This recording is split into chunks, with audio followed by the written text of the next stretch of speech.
All right. Our mics are hot, so that's good. So a couple of housekeeping items. So we started this morning with a little open house. We wanted to give everybody an opportunity to take a look at some of the products that we've presented around the room and just get to know each other a little bit. The next portion of our workshop today will be a series of formal presentations, and we'll get to those in just a minute. We do have participants on Zoom. We have about 60 people logged in on Zoom who haven't been with us yet because we had them on mute so that they could not hear all the clatter here. But we have a good group here in the room. There's probably about 75 people here in the room with us, a mix of agencies and elected officials and members of the public and advocacy groups, and so we're really glad to have everybody here. Following our formal presentations this morning, we'll go back into a less formal question and answer session. And so during the formal presentations, because we're doing this as a hybrid with the folks on Zoom, we're going to go through the formal presentations back to back. But please take note of your questions, write them down.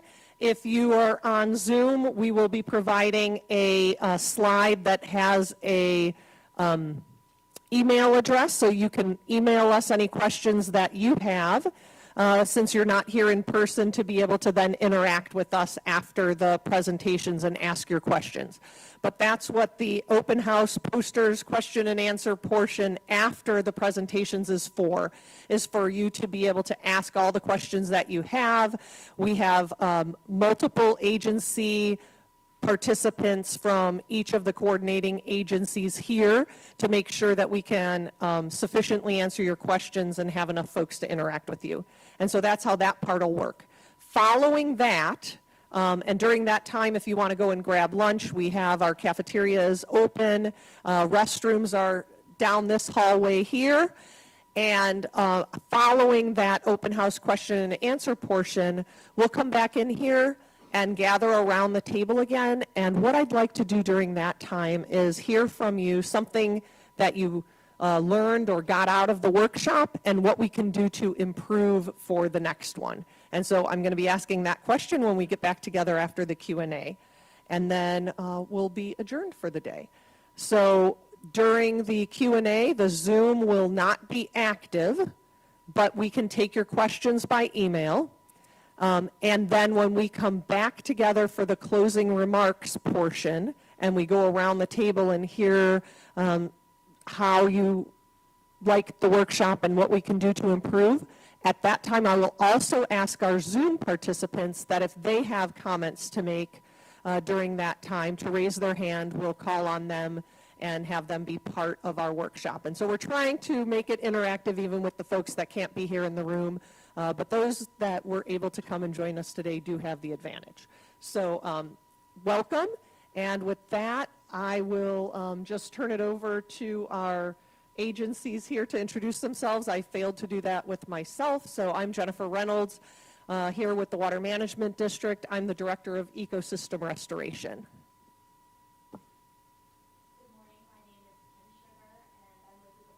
One more housekeeping item. So for the microphones, you have to hold the button down and the light will be green. That means your microphone is hot. All right, learning new things. Good morning, my name is Kim Sugar. I'm with the Department of Environmental Protection. I'm the Director of Environmental Assessment and Restoration. Good morning, I'm Angela Shillette. I'm the Chief of Policy Planning and Coordination for the Office of Agricultural Water Policy at the Department of Agriculture and Consumer Services. Good morning, I'm Megan Jacoby with the Water Management District. I'm the Bureau Chief for Everglades and Estuaries Protection.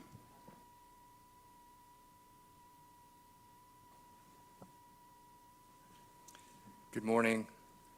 My name is JP Freitas. I'm the Assistant Director for the Office of Agricultural Water Policy at DAX.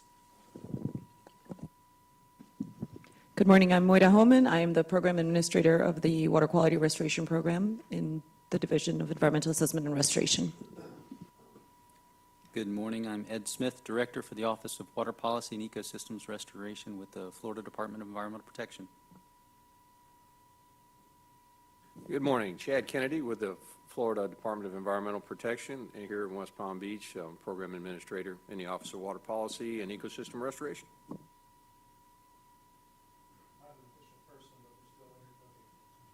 My name's Scott Hunt. I live in Okeechobee, and I'm here today to learn more and have some concern about one of the stormwater projects there.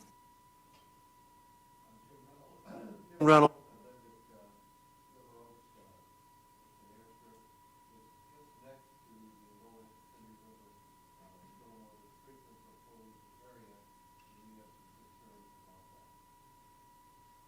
Good morning, West Carlton landowner, South Florida.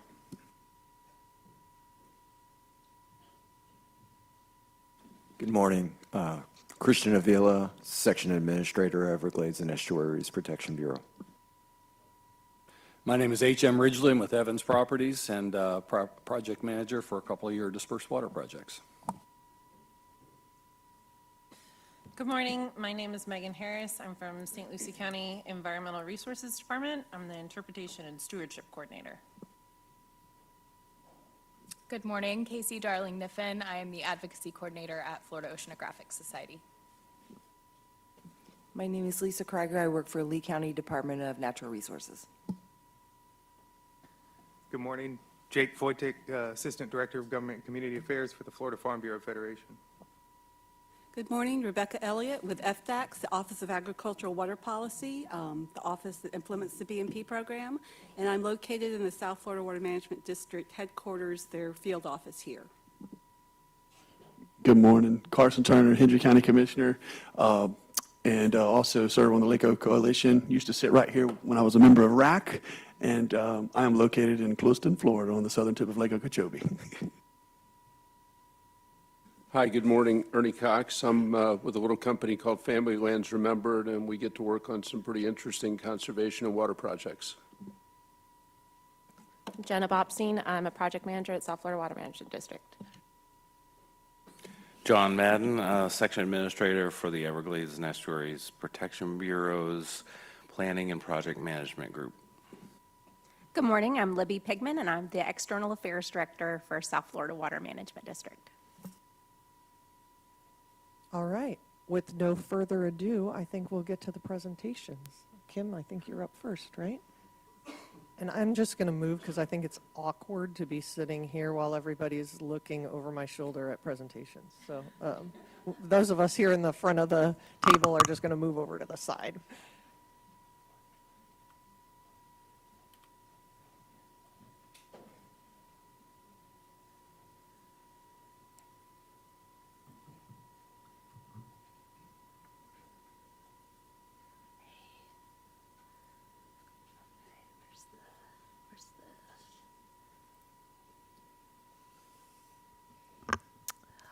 All right, good morning. I wanted to take a little time to provide some updates of where we are with our Basin Management Action Plans, our BMAP for the Northern Everglades and Protection Program. So we do have 3, Lake Okeechobee, Caloosahatchee, and St. Lucie that we will specifically go over today.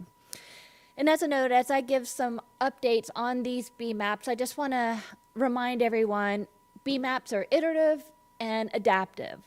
So while we see projects implemented, we also look at the response of the targeted water body. So as BMAPs are updated, we will make adjustments if we needed to additional projects and allocations. So I just want everyone to keep that in mind as we walk through some of this information. Okay, for the Lake Okeechobee BMAP, this one was adopted in 2014, and yes, there have been many restorations efforts leading up to this. And then, according to the Executive Order 19-12, we updated this BMAP in 2020, and we are working to do another 5-year review on the BMAP. And whatever is identified in that update or review will be incorporated into an update that will be adopted by July 1, 2025. So for projects implemented through the end of 2022, there have been 206 projects completed and 77 activities listed ongoing, as well as 53 projects in the underway or planned category. And we do want to thank all our stakeholders and agency partners for continuing to move forward all these restoration efforts.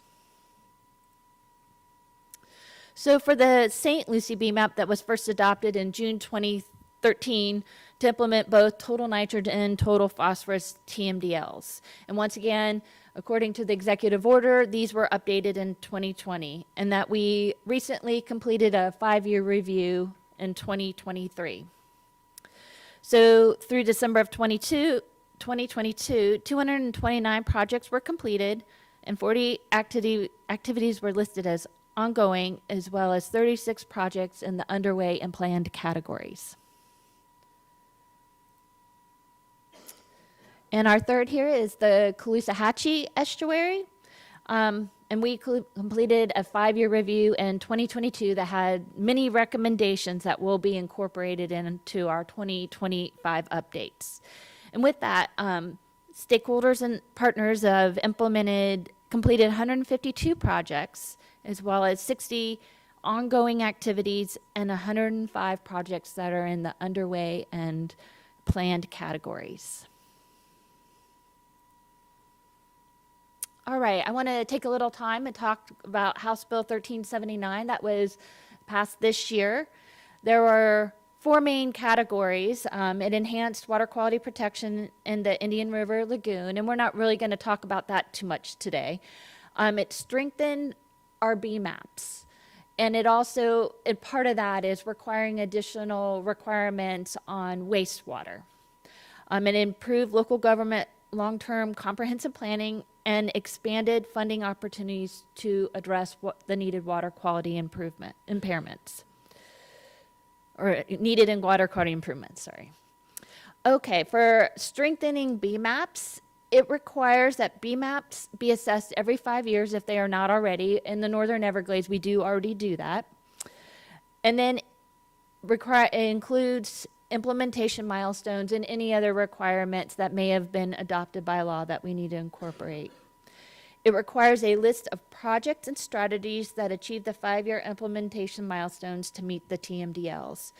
To break that down a little bit more, it requires that at each 5-year update that the projects are identified to meet the allocation for the next 5-year time period. All right, it requires that each project identified include an estimated amount of nutrient reduction, a planning level cost estimate, and an estimated date of completion. And it also required to DEP to increase our coordination with local governments, water management districts, and stakeholders to identify projects. All right, it further expanded on for agricultural non-point sources that if a BMAP has 20% of non-point source nutrient discharges that are allocated to agriculture, then it requires a list of cooperative agriculture regional water quality improvement elements submitted by the Department of Agriculture to the department that incorporates the different management strategies. And this effort it'll involve stakeholders and all the agency partners as these are developed. All right, improving domestic wastewater, House Bill 1379 required that by 2033 that all wastewater facilities discharging to impaired water to upgrade to advanced waste treatment if it already was not. And by July, and if a new water body is identified as impaired, it then requires 10 years for any surface water discharges for domestic wastewater to upgrade to advanced waste treatment within 10 years.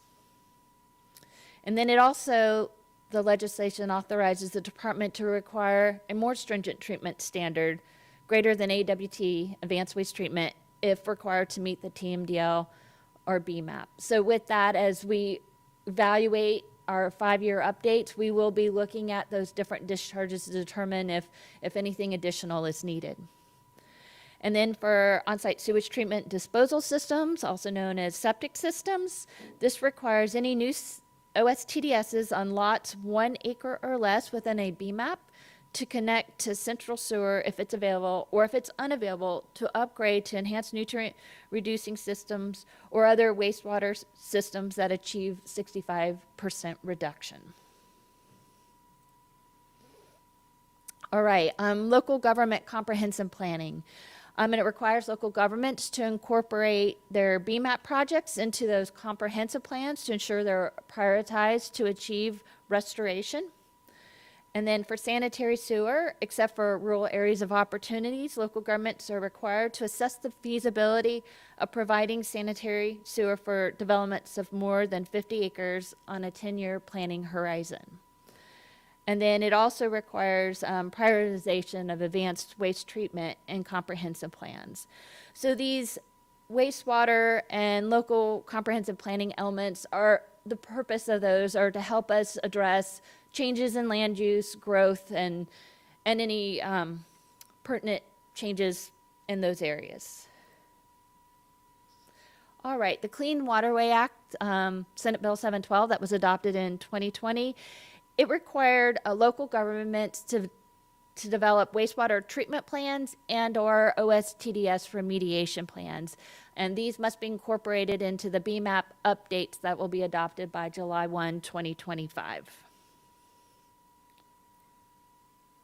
All right, another element of Senate Bill 712, it further clarified how the Department of Agriculture and Consumer Services and the department would work with landowners for enrollment in FDAC's BMP program.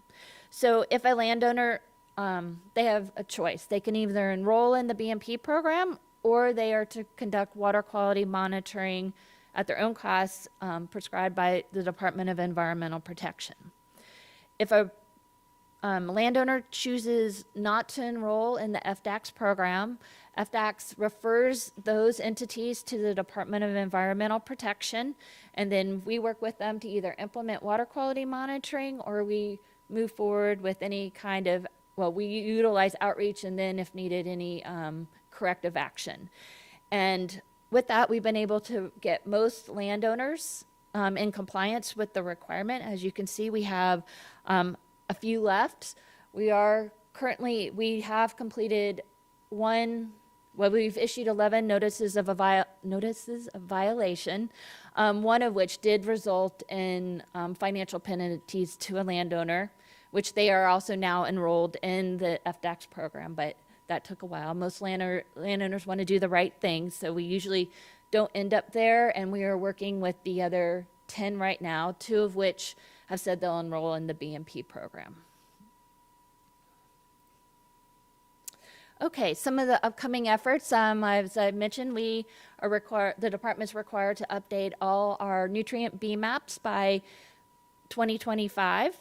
So with that, leading up to it, there's a lot of activities that occur. We do our 5-year reviews, and then as part of that and the updates, we do new water quality evaluations with all our partners. So we do work with the South Florida Water Management District as well as local governments that have data to do this work. We do trend analysis, and we also do hotspot analyses. And so while our trend analyses are very data intensive, we are looking at other techniques to look at hotspots because we want to be able to use as much of our available data as possible. And the purpose of the hotspot analyses is to help us identify maybe priority areas for projects. Also, it helps us do a check where we might expect certain runoff loading from different land uses. If for some reason we see something really off, really high, it leads us to do more investigation. So I know we have a residential area. We were looking in St. Lucie. It's much higher than it should be. So our next step is to do DNA markers and different chemical tracers. One, to figure out is there maybe a wastewater leak someplace, or are we having issues with septic systems. So it leads to further evaluation because most importantly, we want to identify the right projects to fix the issue. So we don't want to make assumptions that, oh, it's just this land use, so we need to do X. It may be something else. So we want to be sure that we identify those. We also do an evaluation of our monitoring network, meaning we go, okay, this is an area we've missed, we need to look at it further, or we know we want to implement projects in an area and we want to make sure we have the monitoring to capture that. Because as we've seen, even though many projects have been implemented, we still see water quality challenges. We're not seeing the response in the water body. And that may be because of several things. I mean, there could be legacy in the system or just other changes in the area and the land uses. But we want to be able to try to capture the benefits of our project so we know we're on the right track. And also, we'll be working with our partners to develop regional projects. And we will also, if allocations don't exist in certain areas that we need, we will be doing that, as well as revising allocations. Remember, we said that's adaptive. So allocations can go up or down depending on responses of the water body. So if we don't see something, and as we'll see as we move through with Caloosahatchee for sure, there are going to be some responsible stakeholders that will see some increases because they've not implemented projects or they've made other changes to the watershed that have exacerbated the issue. All right, and then we'll be working with our stakeholders to identify projects to meet that next year 5-year milestone allocation. And then we'll be incorporating all our legislative requirements, both Clean Water's Way Act as well as House Bill 1379. Okay, to do this, and one of the most important takeaways to the different efforts that we're doing is that it is really important that we have a lot of coordination and outreach with our stakeholders, and we provide them the tools to help them identify projects that'll solve the water resource concerns as well as be the most benefit to their community. So we do have existing tools that we will be working with those stakeholders and sharing. And as I mentioned, we look at different hotspot analyses, we'll look at trends, and our targeted restoration area, that we have some different tools for these different 3 watersheds. Additionally, off our department website, stakeholders can plug in different projects to see what kind of benefits that they may get. So, we talk about our BMAPs. There's a crediting process because that's just the most efficient way to move forward to identify projects. And then, as we mentioned, we do water quality monitoring to check to see if we're seeing what we anticipate to see. But our stakeholders can put in, especially on here, there's a BMP verification for urban stormwater, so they can plug in the different options since there's many options to choose from. And then we have different education pieces that they can work with their community on. And then further, we have tools to deal with the septic systems and wastewater systems. So we have one tool here that a homeowner or local government can actually plug in an address, and they can see where they sit within the BMAP or watershed. And then we do have some additional tools as we're looking at different techniques for restoration. Most of the ones here on the right are primarily for the Indian River Lagoon because they're really the first ones that we've been working with for different muck removal and different vegetation establishment. So we know over time other stakeholders will be interested in doing that with those watersheds. And so this is an adaptive method, and those do require some water quality monitoring to really see the benefits of those. Okay, our upcoming timelines, as we mentioned, we're working on some 5-year reviews. We're really working with stakeholders on their wastewater plans or their OSTDS remediation plans. Those drafts for those plans are due February 2024, with the final plans due August 2024. I know a lot of people keep going, well, if you don't have to do the BMAPs till July 1, 2025, why is this due ahead of time? But we need to make sure we incorporate them into the BMAPs. We're able to figure out environmental benefits from those projects. And then we have our 5-year review for the Lake Okeechobee watershed coming up. And then after that, we will be doing adopting new B maps by July 1, 2025. So for any specific information, especially for those B maps I was talking about, projects implemented, you can see the reductions associated with that in our statewide annual report that we publish each year. We also have story maps on each of our B maps, as well as categories of B maps, where you can learn more about the process and different policies associated with those B maps. All right, the record funding for water quality improvement grants, the department looks forward to continue accelerating implementation of those projects. We do have several grant programs. The portals did close last week, so we are in the process of evaluating the different proposals, and we have to say we're very fortunate. There were many, many projects submitted, so we're looking forward to looking at all those great projects. And with that, I will let the next person.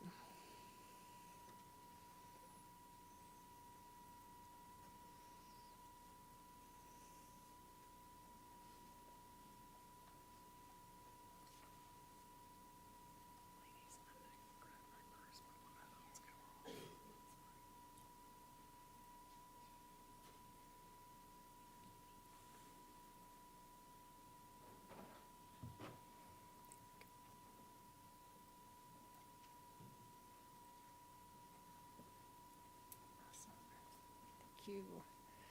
All right, good morning, everybody.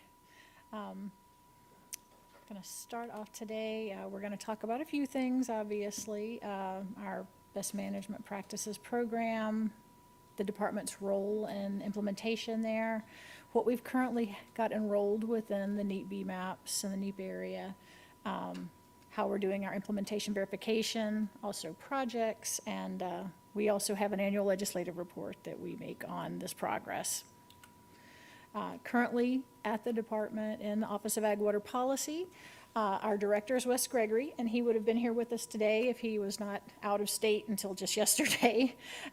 We do have Assistant Director J.P. Freitas with us, and our other director, our Assistant Director Brett Prater, is up in Tallahassee as well. In the room today to talk to you guys at the Q&A session in a bit, myself, Jennifer Thera, and Rebecca Elliott, who are the two Ag Water Policy liaisons for the district. Jennifer handles the BMP or the BMAP portion north of the lake largely, and Rebecca specializes in all of the CNSF and South Florida SERP, all of that fun interaction. We also have Bonnie Wolf Pelaez, who's the chief of our field services, Vanessa Bessie, who's the environmental administrator for South Florida area. And I think that's about everybody. So it's enough people for DAX. But yeah, plenty of folks for you guys to talk to, so we hope we can get you up here to look at some of our information later. On the agricultural best management practices, just as a quick overview, these are strategies and tools for producers to implement that will help improve water quality, conserve water, enhance soil health, and protect water resources. And they're based on best available science and technology. We work closely with DEP and development, and they are required by statute to balance production with water resource protection, because we do want to protect the resource, but we also want to keep agriculture on the landscape. So we want agricultural to be able to operate in a way that is as efficient as possible, as protective of the resources as possible, while remaining viable. The benefits of BMPs and what they're meant to accomplish is increasing efficiencies, better use of nutrients, better use of irrigation water, keeping the nutrients where they need to be for the crops, and on just water management, because that can have a lot to do with keeping nutrients where they need to be. Conservation and protection of water resources and environmental areas, ecological resources, improving the soil health, because that's very important for both production and for the ecology. Promoting groundwater recharge. We want to have clear areas where you can get good, clean water recharge, and also enhancing wildlife habitat, because we do see a lot of wildlife that shares space with these agricultural operations. Now, FDACS's role in implementation, we of course help get producers enrolled and make sure that they're in the program, but after that, we do go out every 2 years and do implementation verification site visits. We're constantly doing research and reevaluating both the best management practices and the manuals. The BMPs are adopted by rule, so we go through that process. And then we do funding for producers to help implement some of the more expensive measures that they can put into place to help with their operations. We currently have 9 adopted BMP manuals and a wildlife manual that works in concert with one of the other 9. Right now, Catherine Holland did not come down with us, but she is our BMP manual coordinator as well as our rulemaking coordinator. So if we get questions on some of the development, we may go back to her for that and send her items up to the Tallahassee office. But right now we are working on both the cow-calf, which is now going to be called the cattle manual, as well as the sod manual, and we think they're very close to adoption. And we're going to continue rolling through reviews and updates of the others through the next several years. And Kim talked about this a little bit in the Basin Management Action Plan areas. Producers have 2 options. They can either enroll in best management practices, and that will give agricultural producers presumption of compliance with water quality standards if they're implementing all appropriate BMPs for their site. Or they can do a monitoring plan through DEP or the Water Management District. Typically, because of expense and the O&M that goes on with monitoring your site, most of them do come back and enroll in the department's program. So we do see most of our producers in our enrollment program. Since it is hard to tell on a map, even on a screen, or the larger printed version that we have up here, there is an interactive map available on our webpage that you can look and see what is enrolled within the Basin Management Action Plan areas or within the NEEPP area. And you can zoom in to a certain extent and see, if the folks down the road are enrolled, and you can see what they're enrolled in as far as commodities, if they're cow-calf, if they're vegetable and agronomic crop, and those sorts of details. Within the NEEPP area, enrollment has been pretty successful because, of course, this area has been a focus of efforts for quite some time. So currently, we have about 80 to 85% enrolled in the 3 different BMAPs. And that is what we have found in looking at data analysis, is that most of the larger acreage sites and the more intensive sites are enrolled.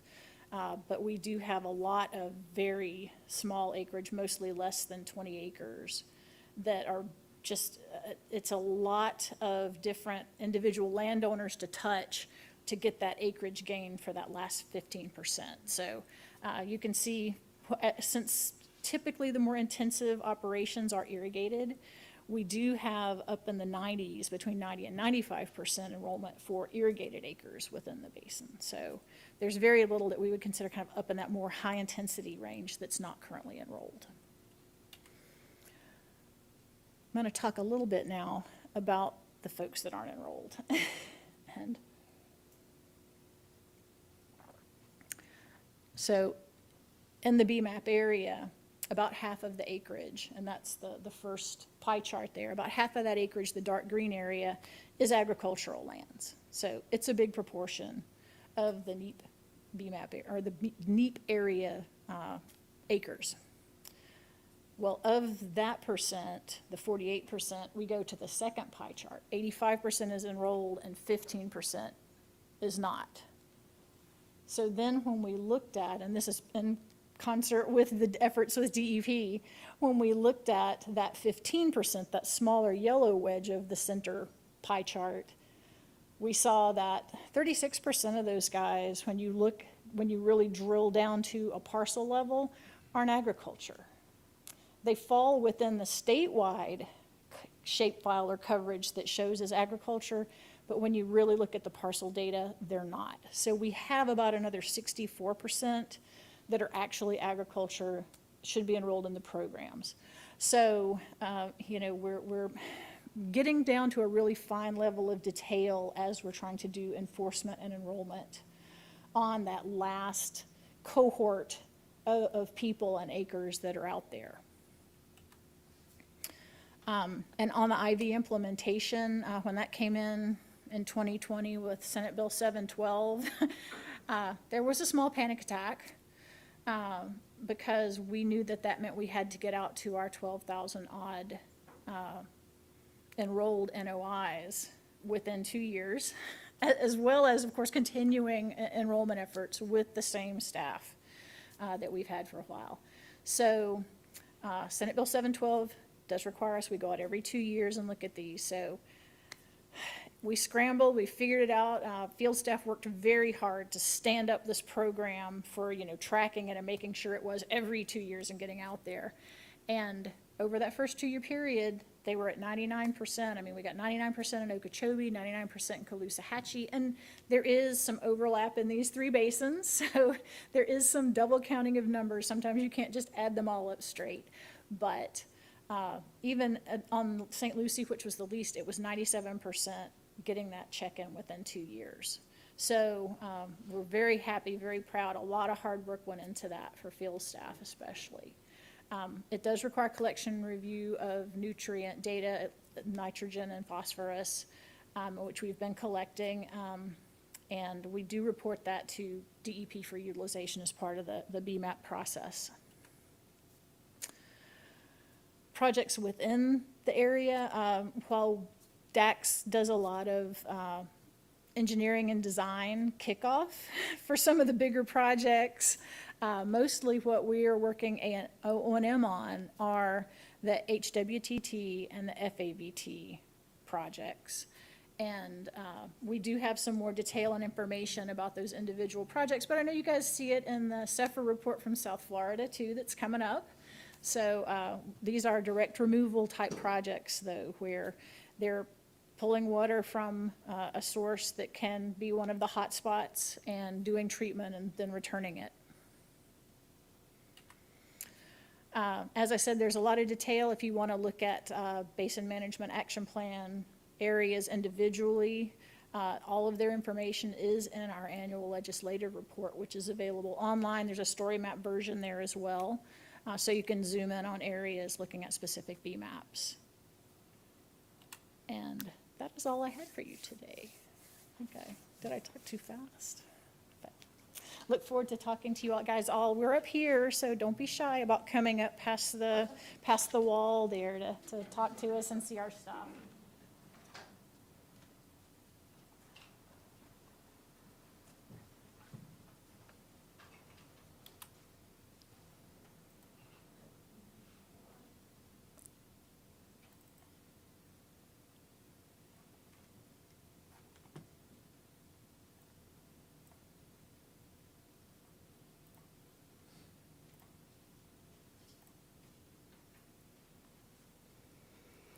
Okay, thanks everybody for coming today. I really appreciate it. I was wondering as I came in this morning, how many people are actually going to be here versus online, and so I'm glad to see all of your faces today.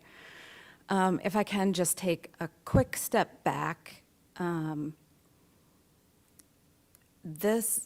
reason we're having this workshop is so that we can report out to you, our stakeholders, and to our other agencies, our sister agencies, how we're doing on how we're progressing with NEEPP.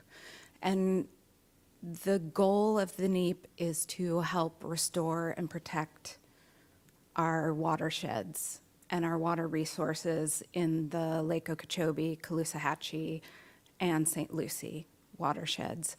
And so what you've heard from Kim and Angela so far is what DAX and DEP are doing with BMAPs and BMPs and keeping us moving forward and hitting our targets.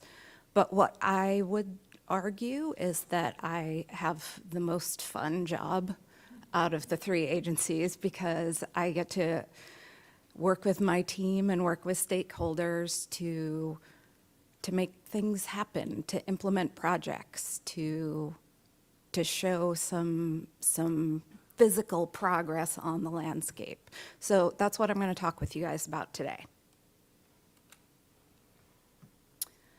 So the district's role in achieving some of those water quality goals and storage goals that we have across the landscape is doing research, looking at water quality results across the landscape, implementing projects, whether it be regulatory programs, projects working with landowners to hold some water on their property, more regional projects like STAs. That's how we can start to make a difference and add more storage and create better watershed opportunities. So like we've talked about, there are 3 watersheds in the Northern Everglades program.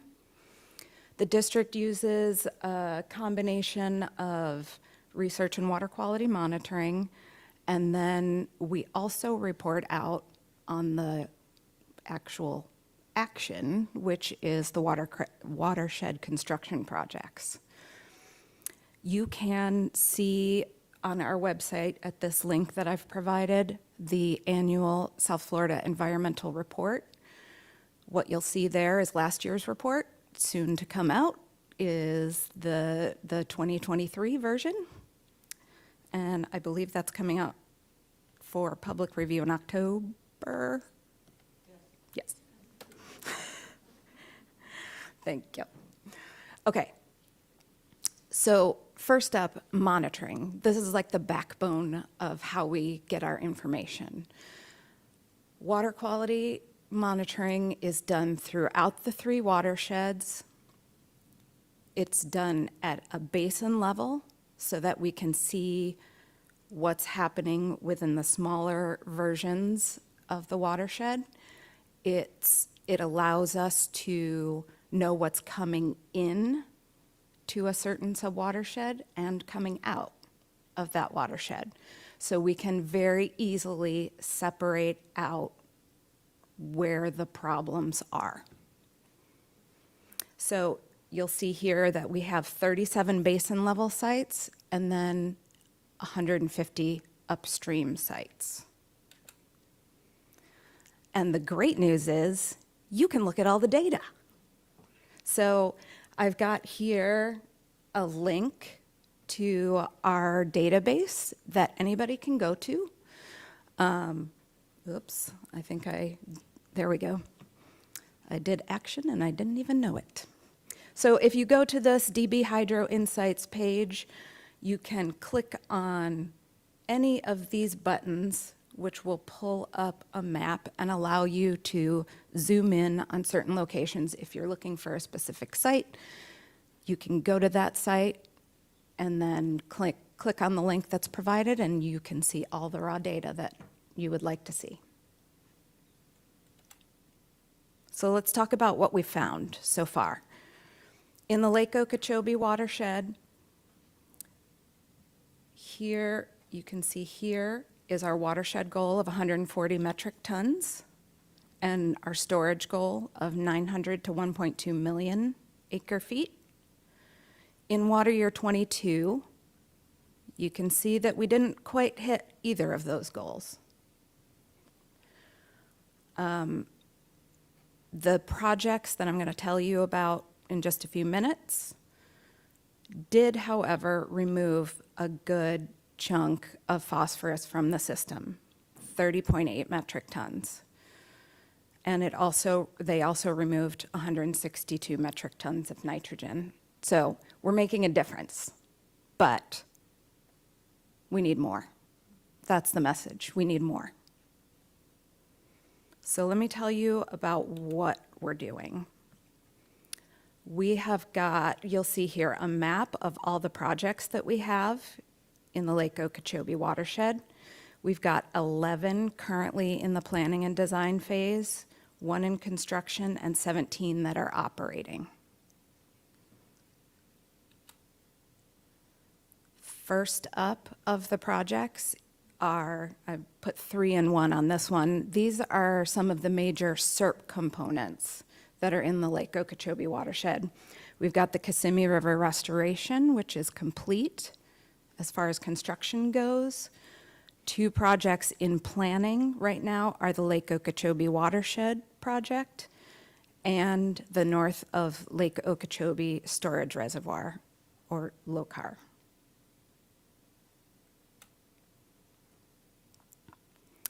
Our 2 main big public-private partnerships in this region are El Maximo, which is in the north end of the Kissimmee, and will treat and hold water before it flows into the Kissimmee and south. We started construction on that in August of 2022 and should be complete by mid to late 2024. And you can see there the expected benefits from this project. The Lower Kissimmee Stormwater Treatment Area is a project that is currently in planning. We are working with a contractor to determine the best arrangement for this STA. Its main purpose is to take some of those really nutrient-dense flows that are coming from the S154 and 154C basins, treat them, and then put them back into the system.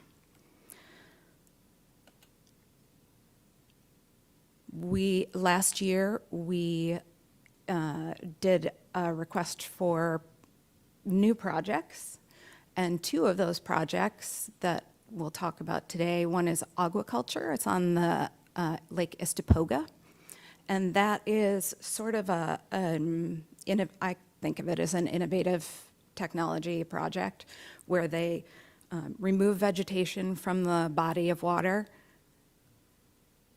grind it up into a slurry, and then use it as a soil amendment on private lands.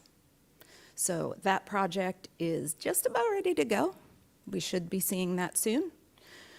Next up is Parton Family Ranch. This project is more of a water retention project just south of Lake Gentry. This project is just about ready to go as well, so you're going to see some benefits from this in the next year. Wanted to get it online before the next, big wet season came along so that we could help store some water up in the Kissimmee region.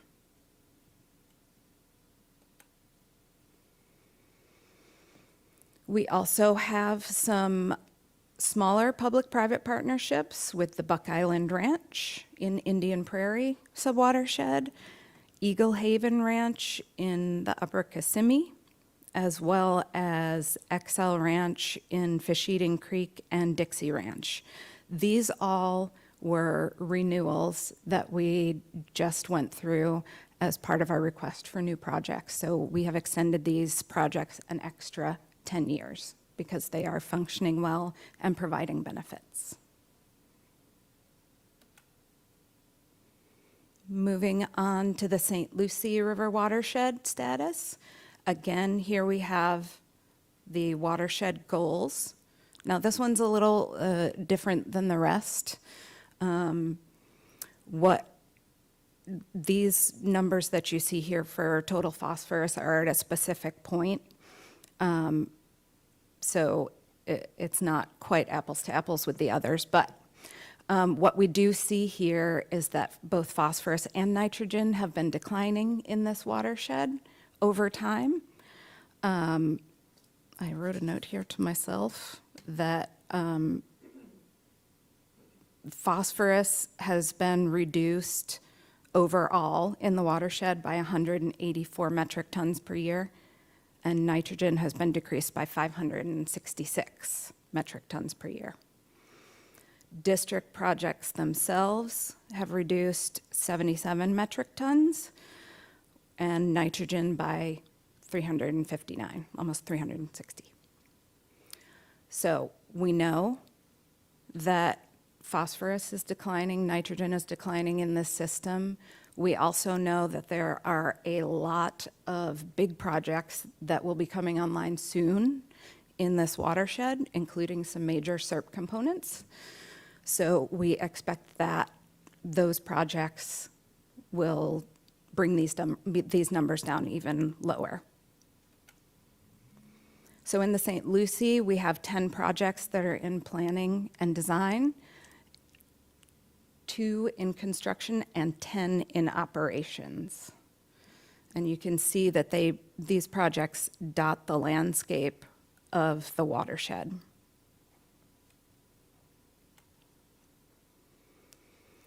Bluefield Grove and Scott Water Farms both started operations last year. They have been showing excellent benefits for the last year. And we're looking forward to seeing what more we can do with these projects to increase the benefits coming out of them. Indian River Lagoon South, these are the SERP components that I spoke about. The C44 reservoir and STA are online and operational. We're just in that testing and monitoring phase of those projects right now. The C23-24 STA and estuary discharge diversion construction are underway, and the completion for those should be in 2025. Design work is already starting on the C25 reservoir and STA, C23-24 north and south reservoirs, and construction on the C25 reservoir STA should be completed by 2028, followed by the north and south reservoirs in 2030. Also in that same area, there is a interim storage project that is providing 3,000-ish acre-feet of storage per year that will be incorporated into one of the SERP reservoirs when that comes online. We also have a district lands hydrologic enhancement project that we are currently planning to move forward with. We've received a grant, a 319 grant, to be able to do that work, and I think it's going to be really exciting once we have the plans in place.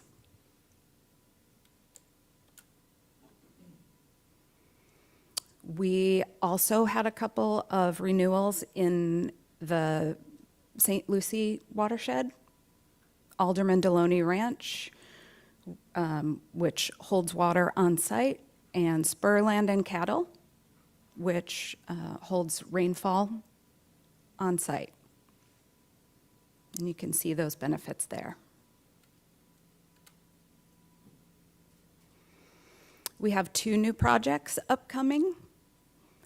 We have the Bassinger Dairy Legacy Phosphorus Project, which the coordinating agencies got to see for the first time yesterday. This is a public-private partnership with a landowner that provides a space to do some investigations into legacy phosphorus, as well as nutrient removal on a highly impacted site. TCNS 214 treatment and storage is a project that we are in planning on to divert water out of the Taylor Creek, which has a pretty high nutrient load, and treat it before it goes back into the system. That project, like I said, we're in planning. We should be operational in the 2028 timeframe for that project. Okay, moving into the Caloosahatchee. Our watershed goals here are for nitrogen and storage, so almost 1,400 metric tons for nitrogen and 400,000 acre-feet for storage. In water year 2022, we had about 3,000 metric tons of nitrogen, so more work to be done there. And almost 9,000 acre-feet of storage provided. So in this watershed, we need more storage projects, more natural storage. District projects removed almost 28 metric tons of nitrogen and more than 2 metric tons of phosphorus. So let's talk about some of those. We have 4 projects in planning, 2 in construction, and 4 in operations currently. The C-43 West Basin Storage Reservoir is one of the big SERP projects that's going to provide storage in the area, 170,000 acre-feet. And then to go along with that reservoir, there is a water quality component, inline reservoir alum injection.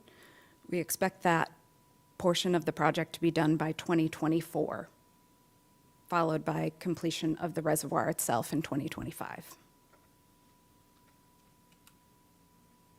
Additionally, there's the BOMA flow equalization basin. So that's a smaller storage facility that will take flows out of the Caloosahatchee and store and then redistribute at different flow times. Along with that BOMA equalization basin is the water quality and treatment testing facility. That facility is going to look at ways to remove nitrogen from the system in a more effective way. And that project will be complete at the end of 2024. And then we'll be researching these more effective ways to reduce nitrogen in the system. Lake Hicpochee hydrologic enhancement is a storage feature. We have phase 1 built already. Phase 2 is in design and should be constructed and complete by 2026.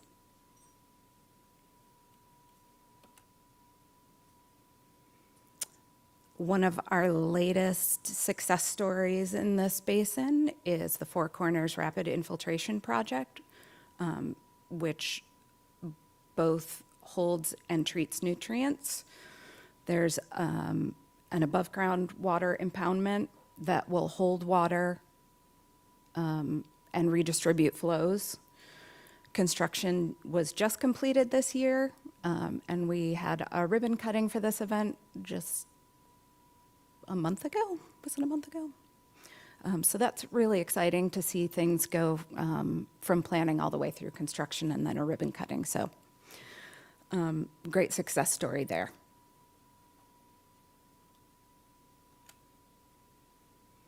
So just another plug for the SFER. Keep your eyes open in October for the first draft of that coming out. There's a lot of really good information in there. We're trying to get some more highlight pages at the beginning so it's a little easier and not as dense for everybody to read. So if you have any thoughts, ideas on that, please do let us know. But that's all I have for today. And now we're going to move into the more interactive part of the presentation. We're going to have people standing at their posters for any kinds of questions that you might have.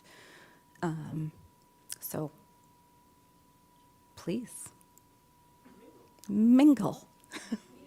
Ask your questions, anything. Ms. Megan, could you go back? What was the slide that allows you to interactively look at the maps? Oh, the data? Yeah.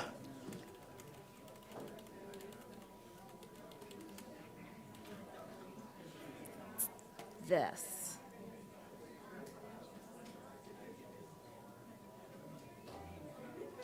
I can send it to you.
Recording in progress.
We're going to reconvene at 12:15, so if anybody wanted to take a few moments to get lunch, now's a good time.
Test 1 2. Test 1 2. Now.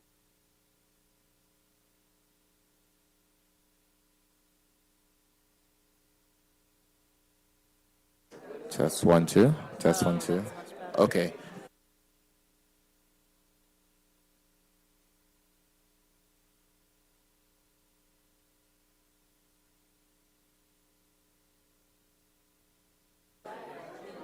I just wanted to let everybody know that we're going to get started at 12:15. So if you want to take a quick break or grab any lunch before we get started again. So 12:15, about 15 minutes.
All right, if everybody could take a seat back around the table, we'll get started with the roundtable and open the Zoom back up.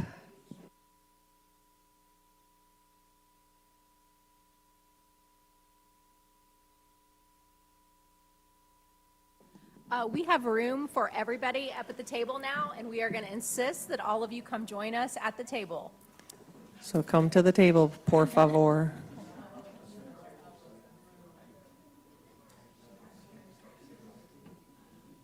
And that means Water Management District staff as well. Come on up. If there's not room, if there's not a seat, bring your chair. Let's go. Lori, Rebecca, Stephanie, Zach.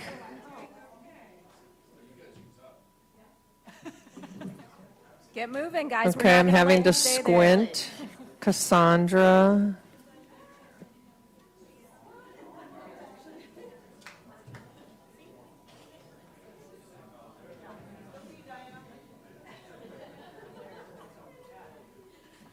I couldn't see you behind other people. It's okay if you can't stay very long. Come to the table. We'll get you an opportunity to come to a mic first. There's a few places over here next to Jenna and Ernie. He won't bite, I promise. Ernie? We can see you. You need to come sit at the table. All right. There's a few wall hangers still over there, but. All right. Don't make Libby come over there and drag you to the table. You know she will. Yeah, there you go. All right. Well, thank you, everybody, for coming. Thank you to all of you online. Hopefully, we have a mailbox full of some questions that we'll be able to provide some feedback on after the workshop, and hopefully this will encourage you to participate next year in person because we had a good time here. There was a lot of really great discussions here in the room. And so I do know that a few people had to leave, and we did get some feedback from folks who had to leave early that they enjoyed this format, the informal portion of the question and answer where they could really engage with questions and have some discussions. I heard some great brainstorming going on, and so that's really great. I also heard from people that they wanted to make sure that we got enough notice out to people so that they could put this on their calendars earlier. So we'll make sure to do that next year as well. So those were some of the feedback that I got so far, but I don't want to dominate the conversation. And so we're going to go around the room and give everybody an opportunity to tell us a little bit about what you liked about the workshop or what we could do better next time, as well as we will then go to Zoom participants. So for those of you who are on Zoom, decide if you would like to make a comment. We'd love to hear from you as well. And we'll do that after we go through the people in the room. Then we'll ask you to raise your hand, and then we'll call on you by raised hands on Zoom. And so I'll start to my left with Libby. So what I took from today is, my world is about relationships, and that's what I see here today. And I really appreciated the interactions, not just with people outside of our agencies, but with the sister agencies, just sharing that information. And even within the district, you think that you know what's going on, and then even with our own agency, when you hear someone presenting or you see their poster, you learn things that are happening and you meet people that you didn't know. And so I just think that this was a great event for strengthening those relationships and learning about what our coworkers are working on.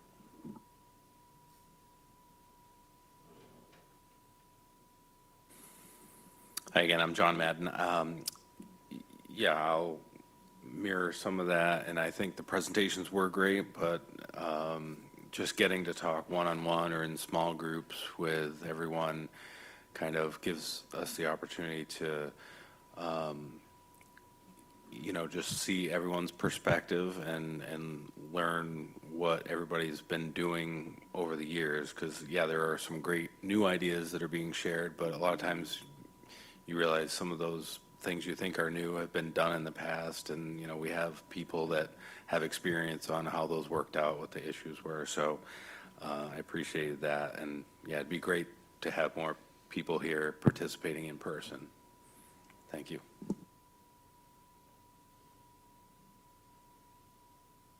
I really enjoyed getting to know what other agencies and their representatives do specifically, what kind of projects they work on. I think it was helpful to have the posters because we could discuss, for example, my group's dispersed water management projects and more specifically what we specialize in, and just putting names to faces and being able to see my counterparts, my PMs that I work with pretty regularly in person.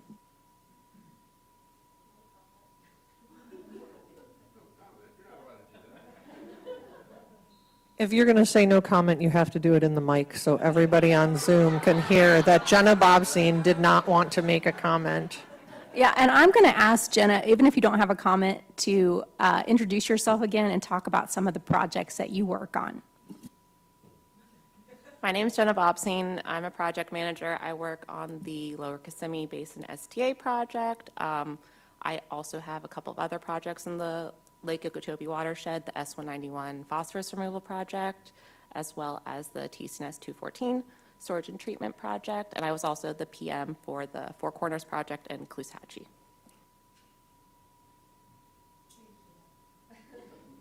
So those are some great projects. No, I really like the format, and I think we need to do this more often, particularly the cross-agency interaction.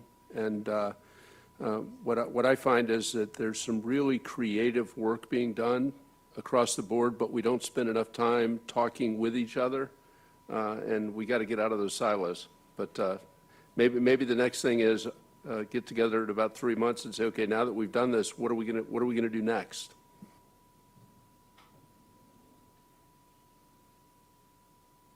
Hi, Jennifer Thera, FDAX. First of all, I just wanted to thank our agencies for putting this together and all the work, especially that the district did to host this. Coming from Tallahassee, it was great to come down here and meet everybody in person. We talk a lot online, but we don't actually get to see each other in person, so it's been a great time to put names to faces and to get together, and I look forward to doing this again next year. Okay, Rebecca Elliott, FDAX, and also the in-person seemed really important, to see people that you knew that you haven't seen in a long time, to actually meet new people that you really have never seen in person. So I think that was a really good thing, and actually to be able to introduce different people to each other that might want to have conversations and touch base. So I think that was really important, the networking. And then I really did like being able to go to the posters and have more detailed conversations with, again, old acquaintances, new acquaintances on their projects and on the science. So I thought that worked really well. Thanks. Daniel Marchio, South Florida Water Management District. I work on Lake Okeechobee, and I presented a poster today. What I liked about it was what everyone else has said as well, some of the interagency discussions that we had, and then being a poster presenter, having some of the other agency representatives come and discuss some of the issues on Lake Okeechobee and what they had been doing and what we will be doing to try to solve some of these problems. So I think the interagency discussions and networking was one of the better outcomes that I had gained from this meeting. So thank you for putting it on. Thank you, Jake Foytik with the Farm Bureau. Appreciate this opportunity for everybody to get together. As us in the NGO community, we see all these presentations often, and we get to see some of you often, but the opportunity to see who's behind the presentations and behind the posters and behind the data and have the opportunity to talk with them is very helpful for us. Additionally, appreciate Department of Ag being here.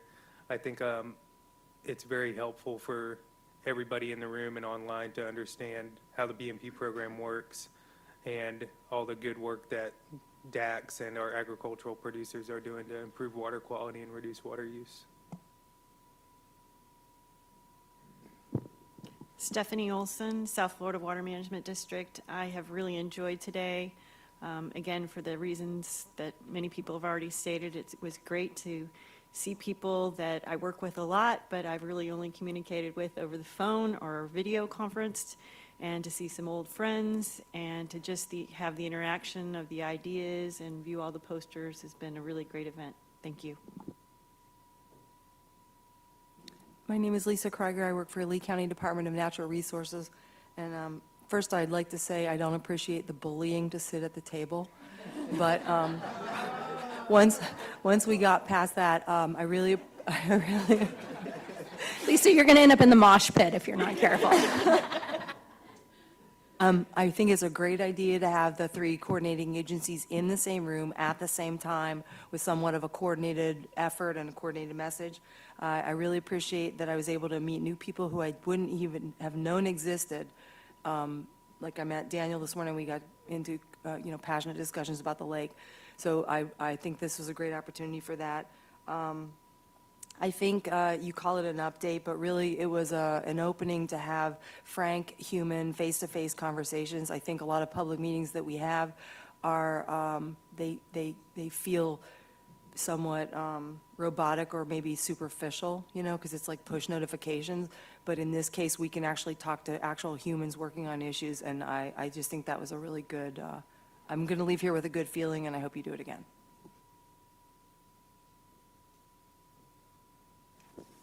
Hi, Aubrey Fry, South Florida Water Management District. I really enjoyed having everyone in person. We're all from different places, and we're all working on projects in different places in Florida, so it's really great to have everyone in the same room to talk about these issues. Casey Darling Niffen, Florida Oceanographic Society. I'm the advocacy coordinator, and this was a workshop that Mark Perry, that most of you know here, has really advocated for and asked for many, many months. And he was regretfully not able to make it, but I know I learned a ton, and it was wonderful having all of the agencies here to answer questions that just wouldn't have come through in the same way had I submitted a public comment through an email forum. I also just want to share my appreciation for all of the effort that goes into coordinating people's schedules and getting everyone here and pulling you all away from the important work that you're doing for our water quality to be here and explain it to us. So thank you so much. So, Megan Harris, St. Lucie County Environmental Resources Department, and I am part of the Environmental Education and Community Outreach Division. So I'm looking at, or having this experience with kind of my eyes as being able to provide accurate and current information about what we're doing to our residents has been invaluable. So, and understanding that I have been able to make contacts and resources and knowing where to go to be able to share with our educators and our specialists and our contractors that what we're providing, is reaching our public. So, thank you.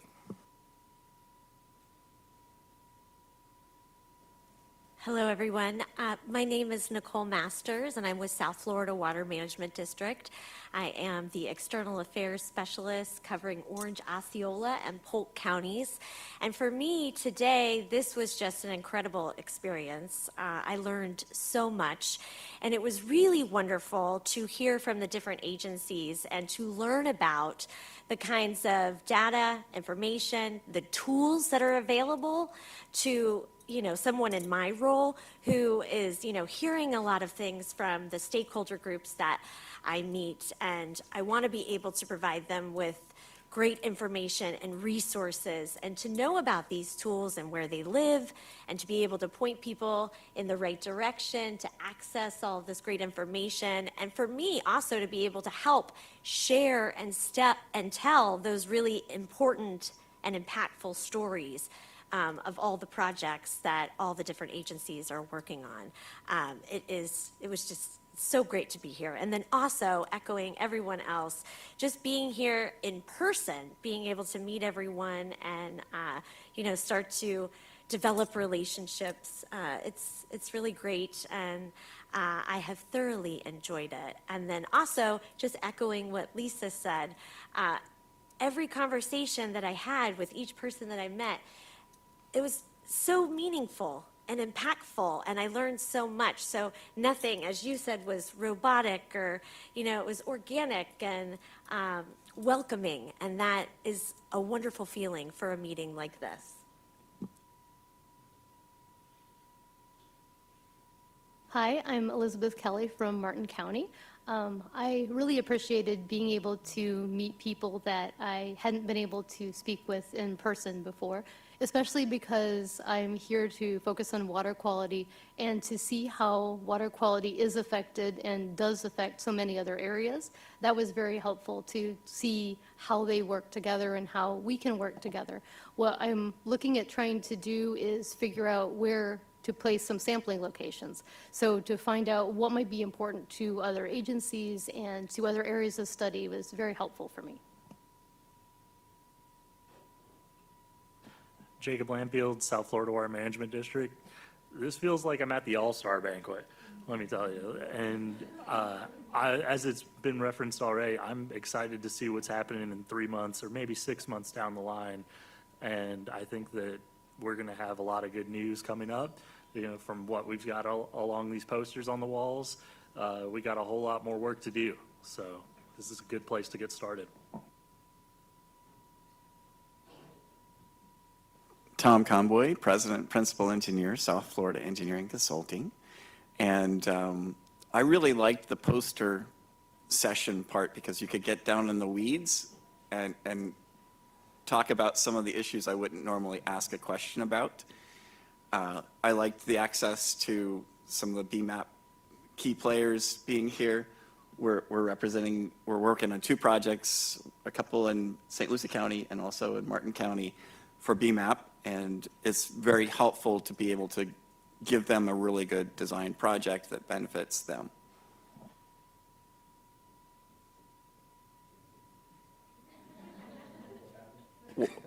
What might happen if I hit both of these? So Christian Avila, South Florida Water Management District. Yeah, I want to thank the folks from DEP and FDACS for coming down. I mean, I know it's been a marathon session for you guys, going back to the Blue-Green Algae Task Force meeting just a couple days ago, and I'm sure it's been pretty dense for all of you, but it's been great seeing you and seeing how these things all connect together and having these opportunities to have multiple conversations and interact with the public and folks from other agencies. I think that's one of the biggest takeaways here. But also, if I can plug our Chapter 8s, this is them come to life. These are the people behind it, and these are the people doing all the work. And it's just a great foundation of some real amazing applied sciences and monitoring that I think can really chart, the programs and the progress on that, that we still need to make and that we've already made. So I think that's just fantastic to see it come to life here. And I do want to put it out to anybody that if, especially on the water quality monitoring side, if there's anything we can do to help, share that information, make that information more understandable, make it more usable and applied to the needs, please reach out to me because, I'm open to those ideas. Thank you. Oh, wait, Christian, pass your microphone back to the peanut gallery, please.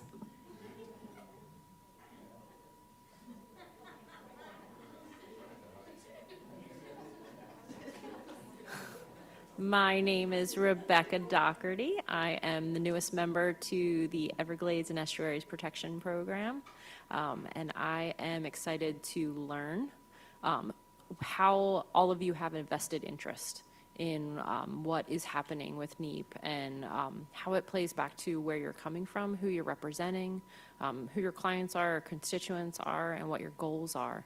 And I think a venue like this where we're actually able to come and conversate and have those side conversations lets your passions out, but it also lets your needs and your hopes and your wants be presented and communicated in a way that isn't necessarily a formal setting, but something that's a little bit more intimate.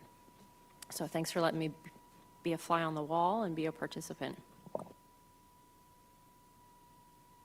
Amanda McDonald, South Florida Water Management District. I guess for me, I've only been in the Northern Estuaries area working for just a little over a year. Prior to that, I was doing all Florida Bay and Everglades National Park stuff, and I was actually surprised to see how many familiar faces I see here today. So just seeing the faces to put them to the names that I've heard on all the phone calls has been very helpful. Hi, Cassandra Armstrong, Coastal Ecosystems Section Administrator. It's great to see friends and colleagues, folks I hadn't seen in quite a while. Got to meet some new colleagues, didn't know I had. Had some great conversations about projects that I'm involved in, but from outside of the actual execution of those projects. So it's good to get the status update and to see where things are. But I want to say the highlight of my adventure today was talking to DEP about the St. Lucie River. Yeah, we discovered that there's a crazy hot spot in a certain location that is now my mission to figure out what data we have that would correspond to the data that DEP has to figure out what the heck is going on over there. So that was the highlight, but it was great to talk to all the new colleagues that I have, and I appreciate you guys coming down to visit us. Hi, my name is Melanie Parker, South Florida Water Management District, and I'm relatively new to NEEPP and have been immersed in learning as much as I can about it in the last month, and so this is a perfect cap to the end of this week. I finally feel like I understand all the acronyms and everything, and all who are involved, so this has been great, and it's also been great to put some faces to names that I've seen for a while, so thank you.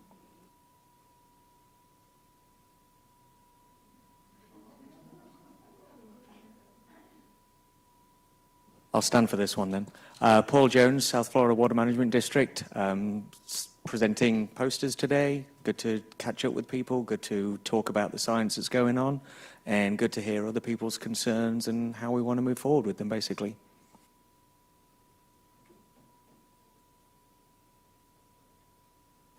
Hi, I'm Anna Swigris at the South Florida Water Management District. I was a poster presenter today. I learned a lot today, but I think probably my favorite part, echoing what a lot of people have said, is just to meet all of the people that are on these projects that I've heard about, projects that maybe I collect some data for, but to really understand some of the different sides here was really insightful for me. So thank you guys so much for putting it on. Hi, I'm Danielle Taylor, working for the Coastal Ecosystems Group at the South Florida Water Management District. Today, I think the big takeaway was just the informal and very approachable format. So I think it's intimidating, especially for, other scientists or even people of the public, coming up to agency representatives. It's kind of intimidating. So I feel like the informal format was very good, and especially the time frame. It's not all day. It's not a 7 to 5 commitment. It's a half a day. Everybody can do a half a day in their schedule. And I'm going to echo what Cassandra said about the big red spot in the St. Lucie. I was like, ooh, my house is kind of close to there, so we got to figure out what's going on in the backyard. So thank you.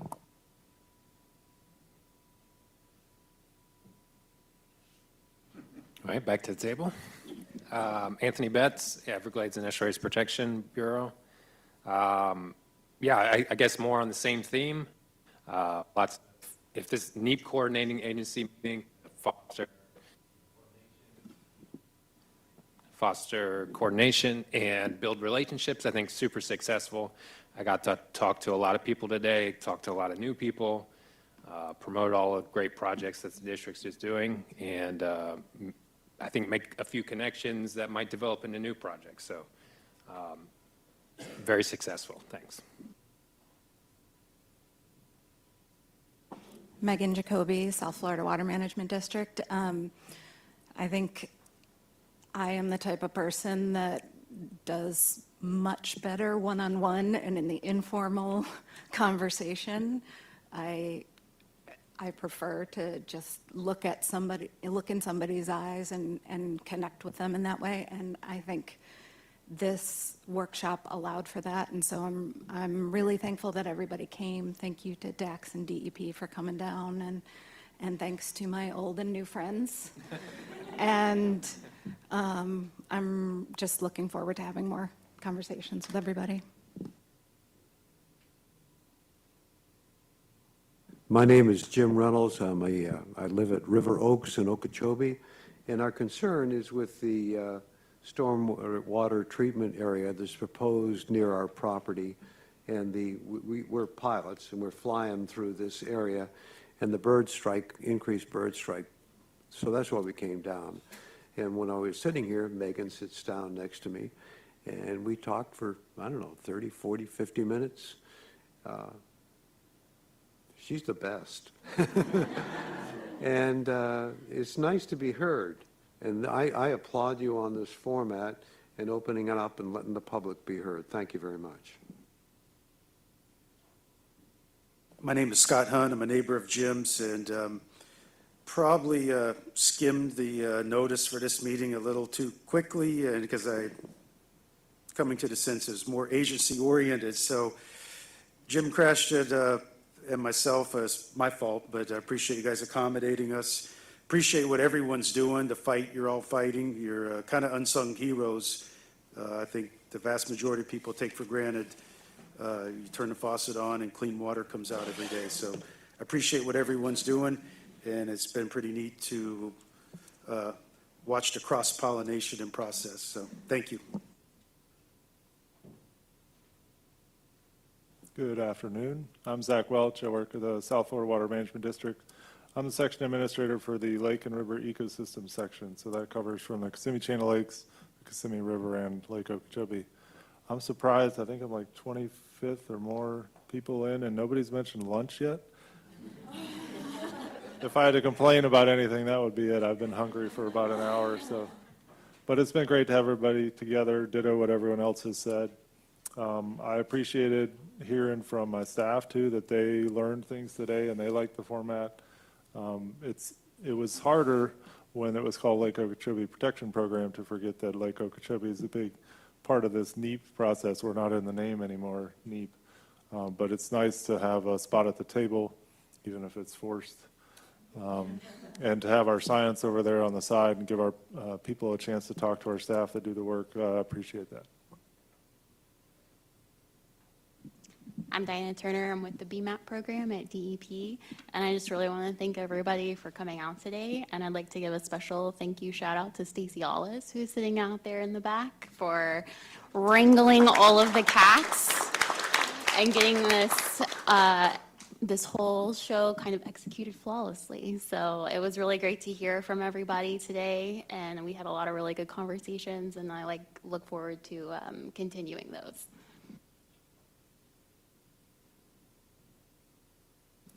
Hello, my name is Lori Winkert. I'm with South Florida Water Management District.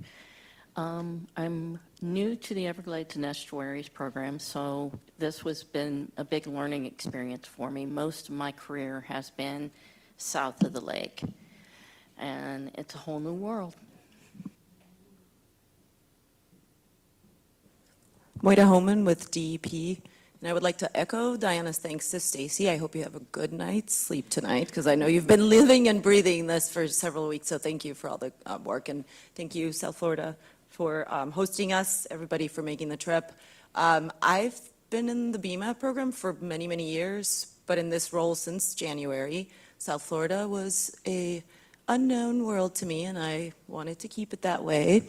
And now I'm having to learn all the things, so I certainly appreciate the patience from everybody for educating me as I've been learning. I've been working in Springs BMAPs and surface water BMAPs across the state, so this has been great being able to put names to faces and start learning more about the immense amount of work that goes on in this area and the good work that the agencies, stakeholders, citizens do to keep this moving. Thank you.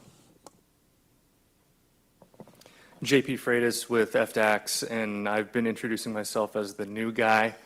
I think it's, I, maybe, what is it? How long can you say Happy New Year to someone? Right around that same time frame. But we are so glad to be here, and we will continue to push forward and participate and be good partners. It's hard when you're one of the last few to come up with something new to say, but what I would like to say is we got a lot of great ideas from folks, and it's great to meet Ernie and talk about some potential ideas, one of which is looking at ways for us to integrate, if possible, our land use conservation program into the work that we do. Angela Shillette with FDAX, and yeah, it is hard to come up with something new, but I have to say, hearing so many new voices that I don't often get to hear whenever we see the public meetings and those things, and seeing the folks who work on these projects and the passion, and hearing all the newer young voices talk about these things, and the older voices too, because there's a lot of knowledge there to be gleaned, and certainly we're always looking for new approaches, new information, and we really appreciate this opportunity to come together and work together, the coordinating agencies, to do that. So thank you very much.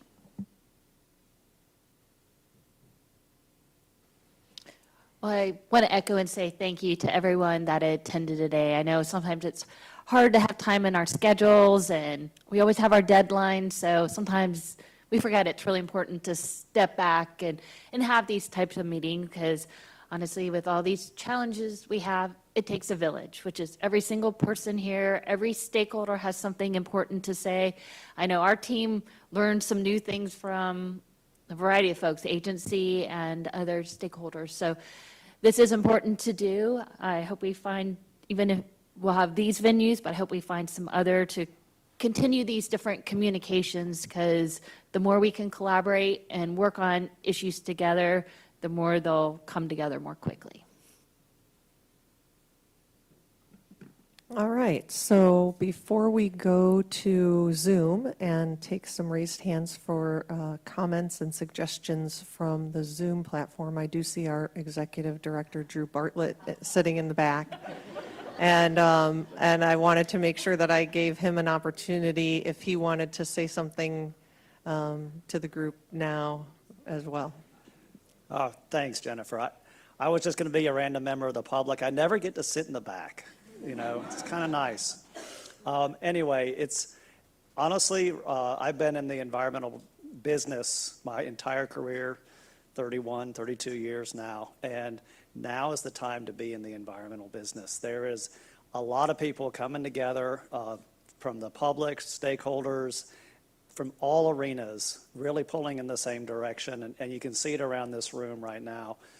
We've got, because of all that collaboration, we've got record funding, we've got record engagement to really try to move the ball and get Florida to a better place for all the South Florida people that live here. So it's a good time to be in this program.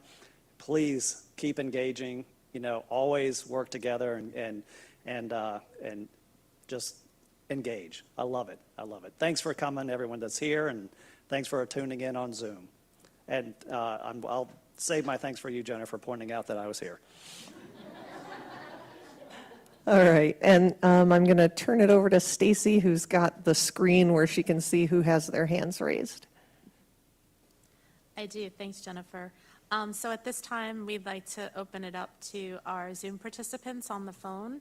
And at this time, if you'd like to share any thoughts with our forum, we welcome you to please raise your hand.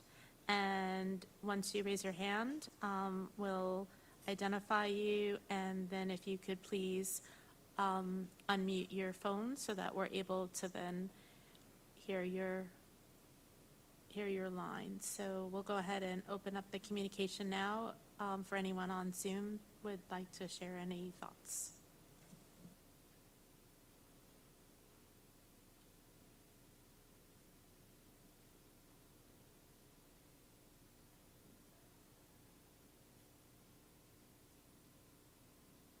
We're giving it a minute because there is a small delay between the time that people raise their hand and when we can see it on the screen. So we don't want to say, oh, nobody has their hand raised, and then 5 hands pop up as soon as we move on.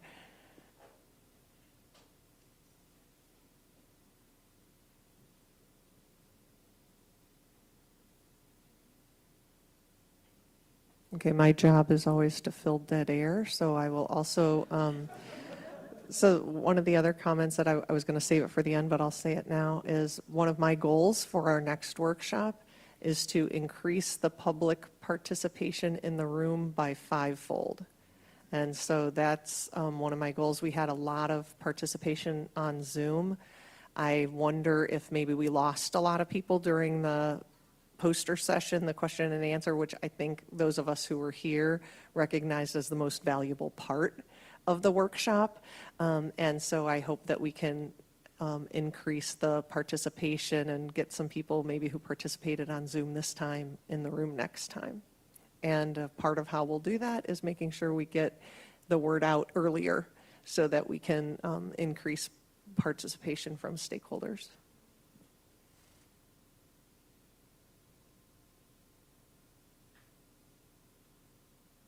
So it does not look like we have anyone with hands raised on the Zoom, but I did also want to just echo what everyone said about this being a great opportunity for everyone to get together in this open forum and have kind of an out-of-the-box event. And also want to give a shout out to DEP and DAX and our entire team today. And lastly, as Megan had mentioned, and a few others, we have our upcoming draft, South Florida Environmental Report, SFER. It's the draft 2024. It will be released on the district's website in early October. We welcome folks to please take a look at the draft report. It will be available for public review and comment. And so we welcome folks to take a look at that and provide feedback. It's an opportunity to look at the most current data that we have, the project updates, and it's not only focused on NEEPP, but everything that the district is doing. And lastly, for the SFER information, if you need any additional information on NEEPP, we have our email, neep@sfwmd.gov, where you can submit comments as well. Thank you. Okay, well, it sounds like Stacy closed us out pretty well. So thank you again for coming. Really appreciate everybody's time, and we look forward to seeing you next time. Take care.